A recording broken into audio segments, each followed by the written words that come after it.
In spite of the advice of several people to wait on going to the Holy Land and their concern over my safety, I decided to go anyway, and I'm glad I did.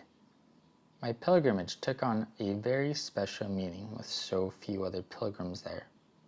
This said, that doesn't mean it didn't come without its hardships. One of the biggest hardships I had was simply getting there.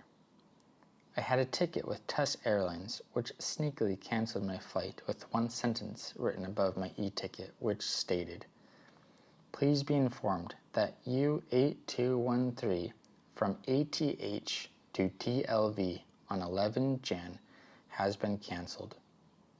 It was so inconspicuous, attached to my e-ticket and not directly telling me that my flight was canceled, that I didn't even notice until I was trying to do online check-in. Then I was scrambling to get a new ticket for a much higher price, which I was able to do with Arkia Airlines. But then I had a new set of problems. I couldn't check in online, so I did it at the counter in Athens. I got my ticket and went through security, waiting at the gate for my flight. When I went to board, they stopped me and asked why I didn't have a ticket for my bag. I was confused and asked them what they meant. They also asked me how I got my boarding pass, which I told them I got from the check-in counter. They seemed as confused as I was. Apparently, I was supposed to go through a special security check before I was allowed to get the boarding pass.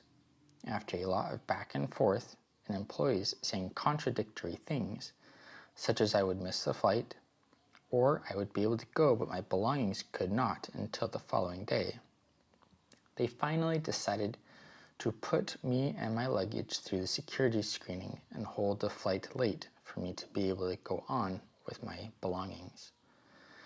The security screening was far more scrutinous than what I have ever experienced in an airport before.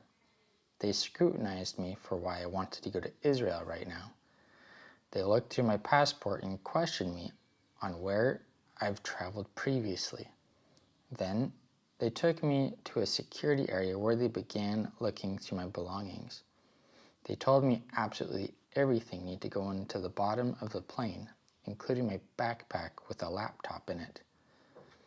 The only thing I could take on the plane was my jacket with empty pockets, my cell phone, which they made me prove could play video with sound, and my passport. I couldn't even take a pen with me if I wanted to.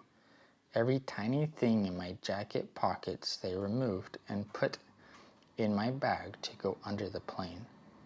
They did a thorough physical check to make sure I didn't have anything hiding, including using a machine I would assume might be looking for residue of explosives.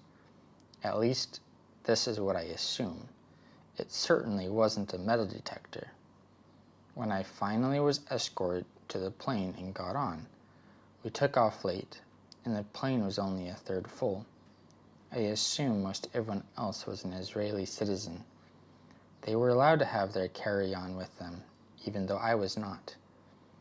Everything else was uneventful. I figure the abnormal and consecutive troubles I had trying to go to Israel was demonic in nature. I got the feeling the devil didn't want me going there, which is part of why I pressed on through every challenge to make the trip happen, although the thought of delaying the trip did cross my mind. It was obvious when I arrived the toll the war had on pilgrims and tourists. I was the only person that went to passport control for foreigners, and I had to wake up the guard at the booth. When I got my bags, I was grateful to God I wasn't missing any electronics and my laptop wasn't broken.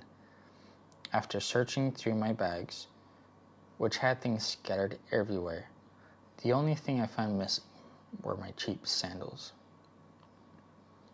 The rest of my travel to Jerusalem was uneventful and quite easy, but I found myself feeling like I was on a military base and not in a public space.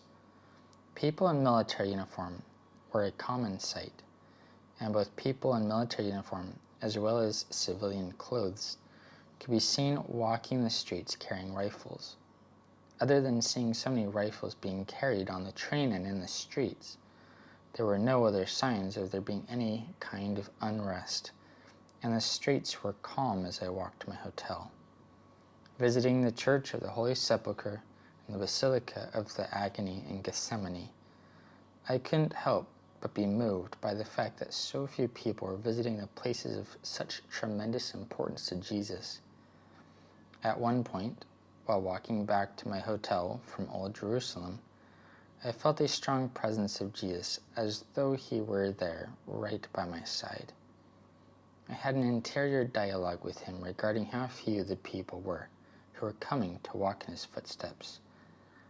I felt he treasured my coming to the place of his passion and crucifixion during this time when so few others were doing the same.